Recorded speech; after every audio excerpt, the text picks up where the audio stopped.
couldn't even hear it. That's crazy, ain't it? I just went on a legendary intro, but y'all can't even hear. That's crazy. James, where you at, James? Huh? Shit, I'm trying to show y'all the message. You know what I'm saying? That James was just in the joint. I'm trying to show y'all the message. James Ragnarok. You feel what I'm saying? The man commented on the short. He was like, live? Question mark. I said we live right now. So it was like the audio was messed up, so I had to restart the stream, but we live once again. Can we get a round of applause, chat? Can we get another round of applause, chat? Also, 460 subs, chat. 460 subs. You can see it right there on the screen, too. I ain't gonna lie, that was a legendary intro. Y'all just couldn't hear it. Maybe, hey, yo, listen.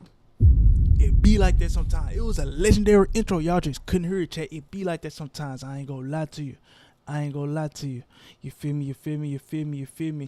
But, hold on. Let me make sure I'm good everywhere. Like the air. I bet, chat.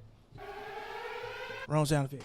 Yo, 460 subs is insane. You know what I'm saying? James, we back, James. Hold on. Round of applause for James. James, round of applause to you, my dog. James is the reason that y'all getting a stream right here, right now. I said, James is the reason y'all getting a stream right here, right now. So my boy James, do what the man did. The man coming on a short. Hold on, I gotta find the exact short. The man coming on a short. He was like, live? Question mark. He was like, live? Question mark. Almost like he was calling my bluff. Like, you feel what I'm saying? So James was calling my bluff. Am I go live today? Of course I'm gonna go live. Huh? Of course. And things like that, chat. That's got a boy James Ragnarok. You know what I'm saying? So round of applause. I think he's back in the stream also. That's fire. 460 subs is absolutely insane. We're currently on the road to 500. But listen though, chat. Everybody chill. Let's get down to the nitty gritty. Because I have a few things that I gotta get off my chest, chat. It's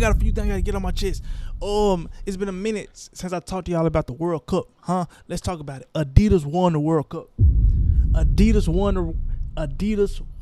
the World Cup. Quick Stop Animations, W in the chat. Welcome. But listen, Adidas won the World Cup. They had the Spain kit. They had the Argentina kit. You feel what I'm saying? Every stadium that there was in the United States where the game FIFA was being played, where the game football was being played, they had Adidas logos everywhere. So Adidas really won the World Cup. I got started off with a shebang. Chat. But it's a lot of things. I ain't gonna lie, it's a lot of topics that I had and things like that. But it was really spur of the moment because I said James really might try to call my bluff like I want to go live today. You know what I'm saying? Shout out to James. This stream is sponsored by James. LeBron James. I ain't gonna lie, the intro was crazy though, chat. The intro that I played at first, it was a reason. Yo, it was some unreleased heat. I ain't gonna lie. It was a reason why the jump was muted. It was a reason. But let me go ahead and pull a chat up right there. Cause I'm yapping and stuff like that. I'm yapping. 461 subs. What the subby? Thank you for the sub. And things like that. Man, so another thing too, chat. I do got some reactions, huh? Lined up too. Pretty cool reactions and things like that. Oh, let me see. Oh my gosh. Hold on. I gotta go on another quick story time. Cause I ain't gonna lie. So I ended up playing 2K, chat. 2K26. You know what I'm saying? Now, you know what I'm saying? I remember playing 2K back in Xbox 360 days. I remember playing 2K back in, you know what I'm saying, PSP days. Turn the sliders up. I ain't missing a shot. I'm shooting from half court. That was me. You feel me? Scoring, you know what I'm saying, in like the my career and stuff like that. That was back when the 2K generics was good. But listen though, I ended up playing 2K on the PlayStation 5, chat. Boy, was that a mistake. How do I tell you? Boy, was that a mistake, goddammit. Hey, listen. I played PS5. I played Michael Jordan them team. I had Team USA versus Michael Jordan. No, nah, it was the greatest Bulls of all time. It had Derrick Rose, Scottie Pippen, Michael Jordan. Like, you feel what I'm saying? 12, what's the word? 12. But listen though, so I'm playing 2K. Man, I'm talking about Derrick Rose shooting threes. That's how you know it was bad. That's how you know it was bad. Derrick Rose hitting every three. Michael Jordan looking like the real Michael Jordan. I said the real Michael Jordan. Like, you feel what I'm saying? I'm talking about the man wasn't missing nothing. And I couldn't make I was missing layups. Cuz, why they got the timing on the controller for layups now? They were throwing me off. I was missing wide open layups to mindless. So my homie and them folks told me, they was like, bro, you playing on Hall of Fame, fool. This is my first time ever. The Xbox came out in 2020. The Xbox, I downstairs the Xbox. The PlayStation 5 came out in 2020, right? PlayStation 5 came out in 2020. It's 2026. This is my first time ever playing a 2K game on PlayStation 5. Real talk. So this is my first ever time playing that jump, right? I'm talking about I was trash. But listen though, did I start to do better when I brought the sliders down a little bit? Yeah. I ain't gonna lie. See, that what it took. It took me to bring the sliders down a little bit. You know what I'm saying? Maze, what you got going? May, have you ever listened to Juice WRLD before? Have I ever listened to Juice WRLD before? I'm gonna play a classic right here, right now. Now we gotta go help people customize. I'm gonna play a classic right here, right now.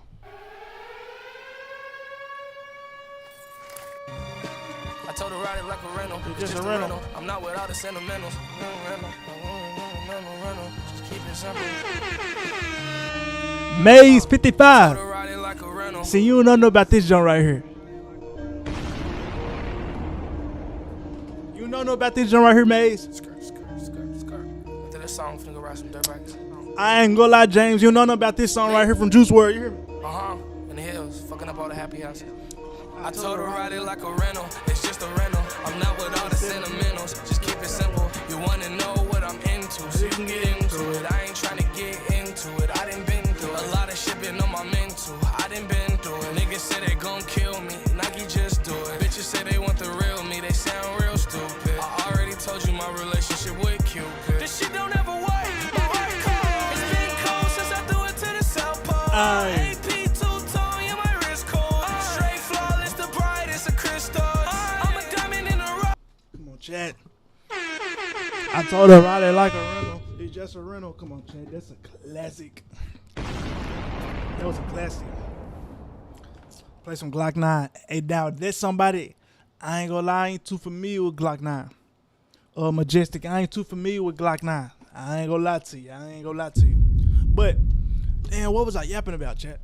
See, this is the thing with tangents, bro. For under $40,000, bro, I was yapping about being trash in 2K. That's the moral of the story. I'm trash at 2K. You know what I'm saying? Bro, I used to have the sauce in 2K. You feel me? But that was like, man, that was back when, I ain't gonna lie, that was back, PlayStation 360. Real talk.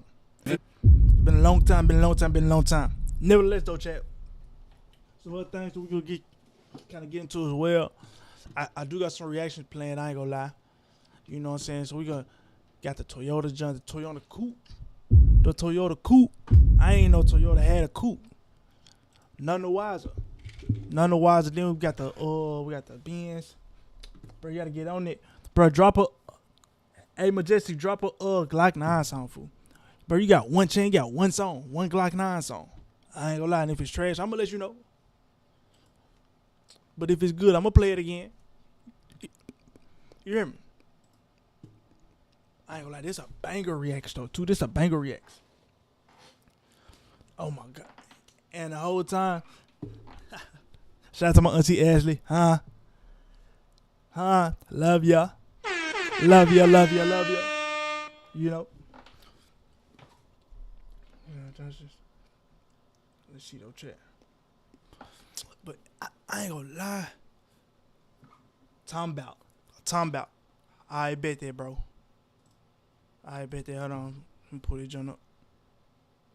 Oh, YouTube.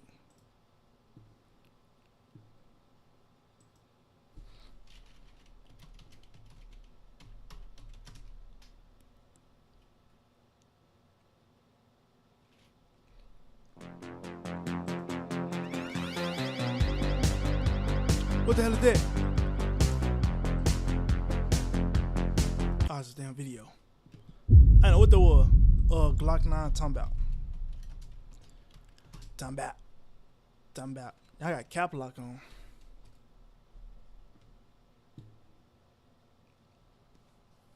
Glock 9 from Florida, ain't it? Come on. If Drew didn't film it, then it ain't filmed right. You know, I fuck with y'all. Y'all gotta chill, but y'all take that shit to a whole nother level. Majestic, where you at? Talking about the next Kodak, I wanna be Glock 9, yo. Talking about this dumb sack dress black, we gon' blitz right now, yo. And yes, I love boy the cat takes that, so I might skate right now. Hold on the weapons, 30 in the cut. He got a Glock 4-5, yo. Talking about the next Kodak, I wanna be Glock 9, yo. Talking about this dumb sack dress black, we gon' blitz right now. And yes, I love boy the cat takes that, so I might. This a OG video. I ain't gonna lie. Majestic, you might be on the song, gang. This is an OG video. You wanna know how they jump? OG. They jump got the world star hip hop. World star. Yo, this before they time. Yo, this before they time. Y'all don't know nothing about world star. Here's like, hey, listen. I'm Majestic. How about this? Do you know about my mixtapes? You remember that? I know you remember my mixtapes. If you know about world star hip hop, you gotta know about my mixtapes, gang. You got to. I stamp it. And that jump fire though. You know what I'm saying? Shout out Glock 9 in the chat. Glock 9, Majestic cousin and shit like that. You know what I'm saying? W cousin. Wrong sound effect. W cousin. So we'll get into this first reaction though, chat. This first jump right here gonna be inside the Doomsday plane. Inside the USFA's Doomsday plane. I'm gonna see if I got a certified hood classic. So, hey, listen. This is inside the USFA's Doomsday plane, the Boeing VC-25, chat. Let's go ahead and get into this reaction. Boeing VC-25 is perhaps the most iconic plane in the world, and it is, of course, the aircraft that the U.S. president most often uses while traveling, giving it the call sign Air Force One. But there is also a lesser-known aircraft that is just as vital to the president, one that hopefully would never need to be used. This is the Boeing E-4B, better. Hold on. So this the real deal right here. This the real deal. You know what I'm saying? Shout out James in the chat. Known as the Doomsday Plane, and its nickname is not exaggerated as the plane was made for nuclear war. A plane built for the end of the world, designed to survive when everything else fails, able to command an entire war from the sky, and packed with technology that... Hey, have y'all ever seen that show, Paradise, chat? Have you ever seen that show, Paradise? And if you haven't, I'm gonna spoil it for you. I ain't gonna lie. Paradise is a good show, and then like the end of season 1, around the end of season 1, you know what I'm saying? The president is on this jump right here. Let me peel that. The president is on this exact plane, and he had two options, chat. The president had two options, and the option he chose to cut, and he chose to cut power to the entire world. You feel what I'm saying? He on the plane. He on this plane right here. The president in the show Paradise. Things on Hulu. I ain't gonna lie. The main real deal cut the power to the, so everything is off the grid, like all the Wi-Fi, internet, all that's gone, chat. That was the option that he chose. You feel what I'm saying? That's crazy. Public almost never sees. And for this video, I digitally reconstructed and mapped out the inside of the aircraft to understand how the Doomsday plane actually works. Imagine being able to build an app with your name on it, just by thinking about it. Yo, where's YouTube Premium when you need it? The Doomsday plane exists to solve one very unique problem. What if the United States is hit by a nuclear attack? This hypothetical scenario became very real during the 1950s and 60s when the Cold War tension was at its peak. Both the US and the Soviet Union were amassing massive stockpiles of nuclear warheads, and both nations were proving that they can strike the other nation, with the United States stationing nuclear missiles in Europe, and during the Cuban Missile Crisis, the Soviet Union placing their missiles in Cuba. During this time, the United States established a complex system of protocols for how it would actually carry out a nuclear strike against an enemy. Because in order to authorize a nuclear strike, there is one person, and one person only, who can do it. And that is, of course, the president. The president's call with orders to strike would then be processed through the U.S. Strategic Air Command, which is located at Offutt Air Force Base in Nebraska. This location was chosen because it is roughly in the middle of the country and sits well beyond the range of hostile missiles. That's what they be saying though. That was like in other videos that I didn't see. That was like the U.S. is really hard to attack. I don't want this shit to go down in my lifetime. Honestly, I ain't looking forward to no nuclear war. Nah. Cooler heads must prevail. You feel me? But at the same time, you know what I'm saying? Or nuclear-armed bombers. From this command center, orders are carried out to complete the strike using any capability of the U.S. nuclear triad. Because the U.S. has three main ways in which it can launch a nuclear strike. From land, using intercontinental missiles. From the sea, using nuclear submarines. Or from the air, using bombers. So this is the chain of command used to launch nuclear strikes in the US. But there is one big problem with this logic, because all of this only works effectively if the US launches the initial strike. But what if another nation strikes the US first instead? A nuclear detonation releases a wave of electromagnetic pulses, or EMPs. And such a blast can take out the electrical grid, as well as any vulnerable communication methods. This means that the call from the president might not reach its designated target.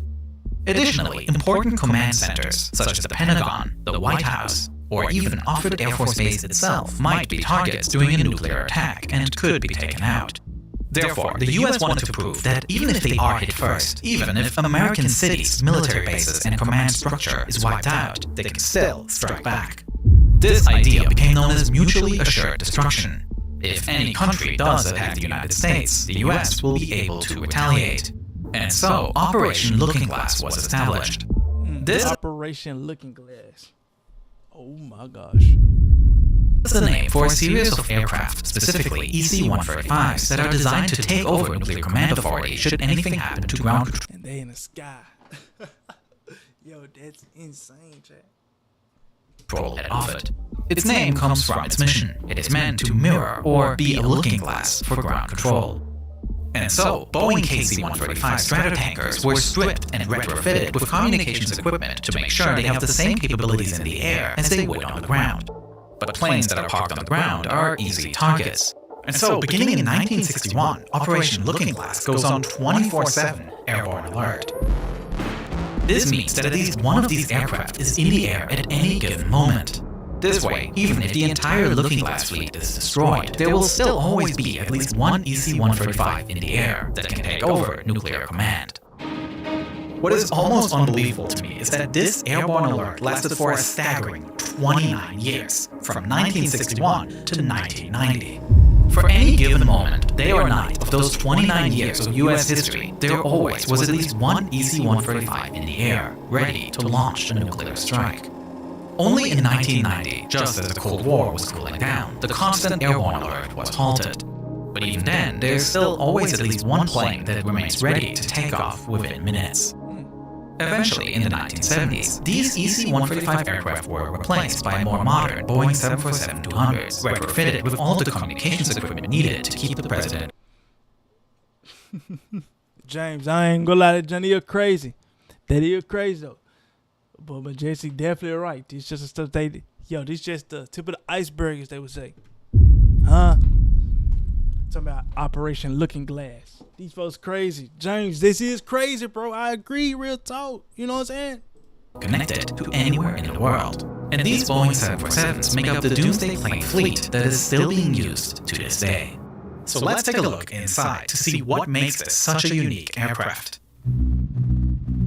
Towards the very front of the plane, there is a command office suite. Basically, a private area reserved for any VIP that may be traveling on the plane. This is likely where the president will take up quarters should doomsday ever come. But in practice, it is actually most commonly used by the Secretary of Defense, because while traveling abroad, the Secretary of Defense typically flies using one of these aircraft. Just behind this suite is the galley, or the flight attendant station. And next to the galley is a small conference room where meetings can be held in flight. Conference room.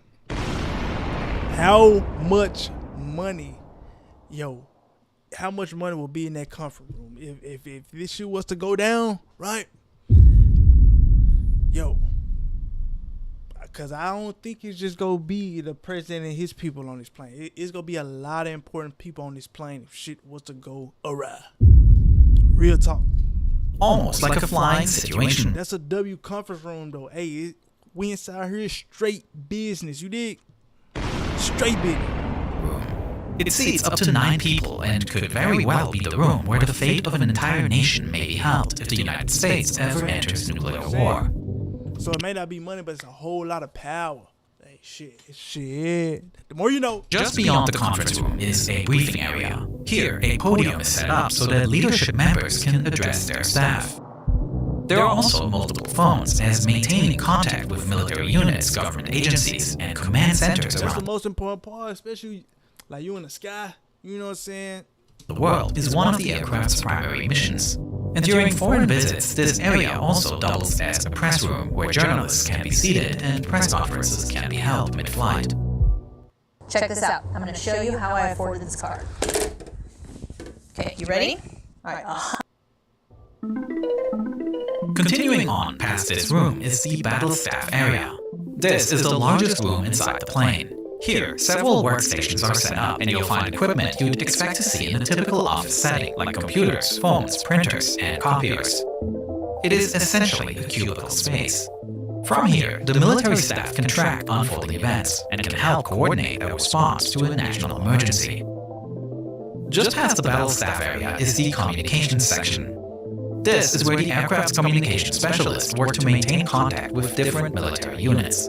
The aircraft is equipped with multiple redundant communication systems, and if one network becomes unavailable, operators can quickly identify the issue and switch to another system.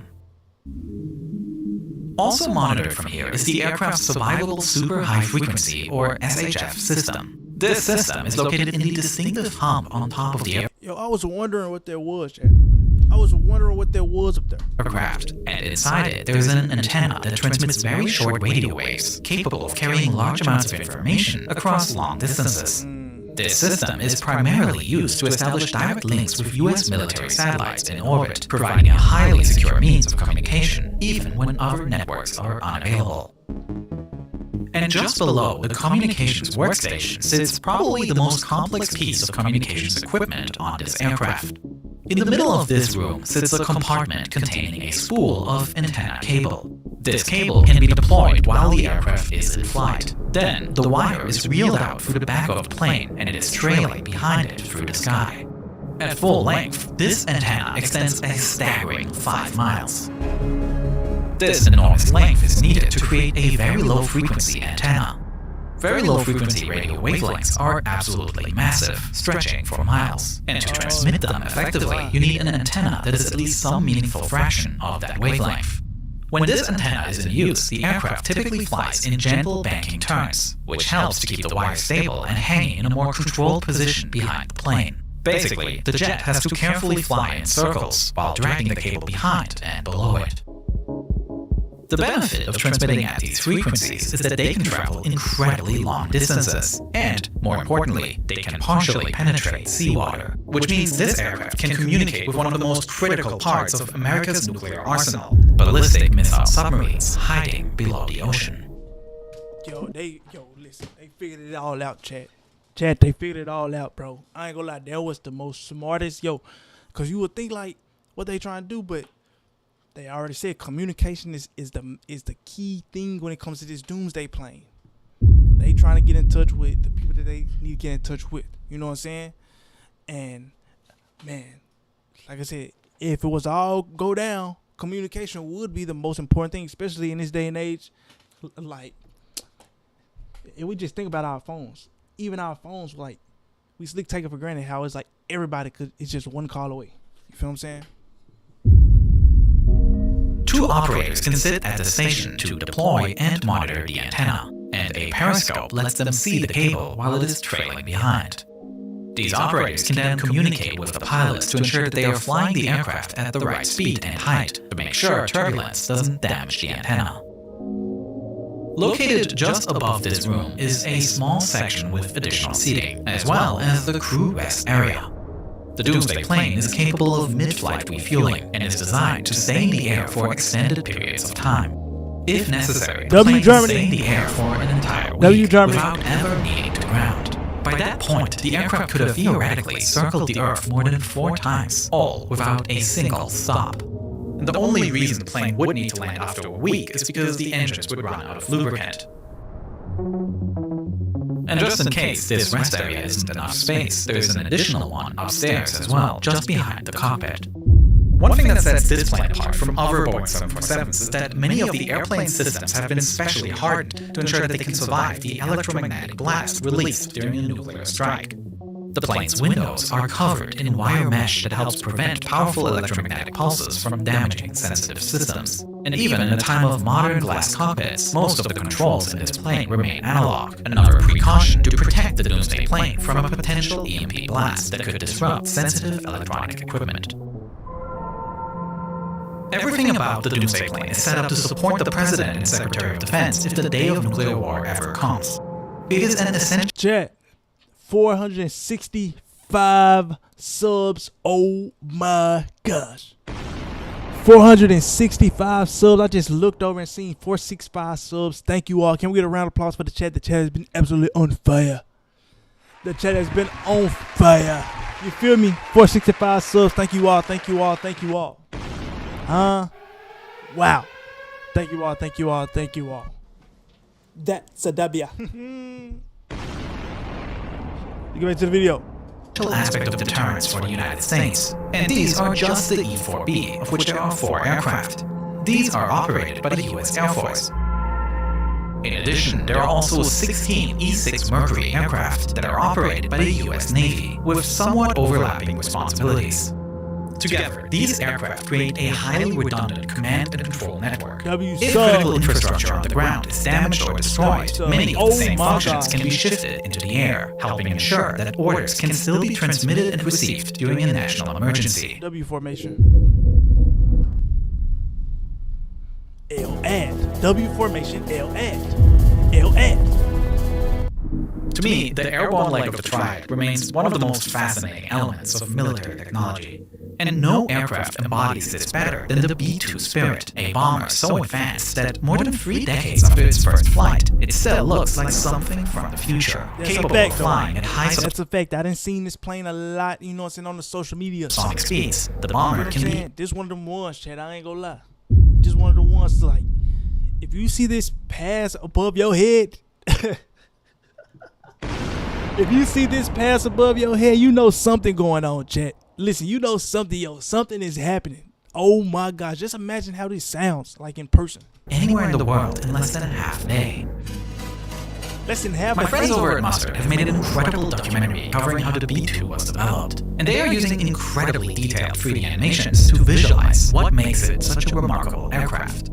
They also just recently started a brand new series called Unsealed, where each episode takes a deep dive into the design process behind some of history's most ambitious engineering projects. For example, the second episode of this series explores the chain of compromises and cost-cutting measures that ultimately led to the crash of a DC-10 in 1979. Nathan, what's the word? Majestic said every country playing chess, and we the only ones on the side of the board. Oh my gosh, he said we on the bench. No. Wrong sound effect. He said we on the bench. No. You feel me? Majestic, do you know how to play chess? Like, do you actually know how to play chess? Like, you feel what I'm saying? Because now I'm calling your bluff. You feel what I'm saying? Do you actually know how to play chess? You feel what I'm saying? Nathan, what's the word, little bro? Unsealed is available to watch exclusively on Nebula. I ain't gonna lie to chat. This was the absolute W video. This was the absolute W video, chat. Real talk. Man, chat. Listen, I wasn't gonna stream today. We 2 subs away from 470, which is insane. Round of applause to that. I had my auntie in the chat earlier. You feel me? Over there on TikTok watching and things like that, showing love. Absolutely amazing. Yo, I played. Yo, listen, the intro to this stream was absolutely so fire, chat. It was so fire. It was so fire, chat. Oh man, but chat, I don't know how to play. See, that's what I'm saying, Nathan. Nathan, you gotta learn how to play just a little bit of chess. Just hold on. As a matter of fact, I'm gonna pull it up right now, chat.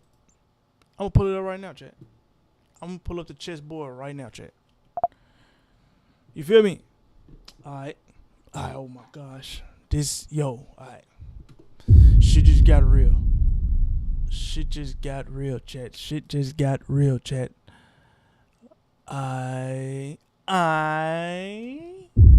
Shit just got real, chat.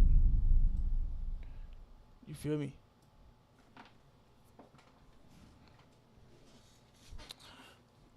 Fuck, we bought, chat. Shit just got real, chat. Pawn d7 to d5. They need to shut up.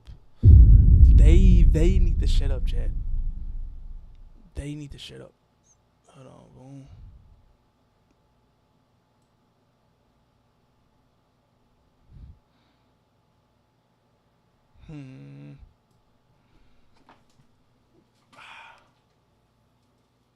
Let's see, chat. Bishop c8 takes g4. Oh my gosh. See, that's what I'm saying, chat. That's what I'm saying, chat. Yo, chat. Yo, chat. Yo, chat. Oh my gosh, chat. When you hear this sound, just know that it has been a W stream. I appreciate everyone who tuned in tonight. W James for inspiring this live. He sent the question mark live. He called my bluff. I said, you know what? We live right now, chat. And I will see y'all tomorrow.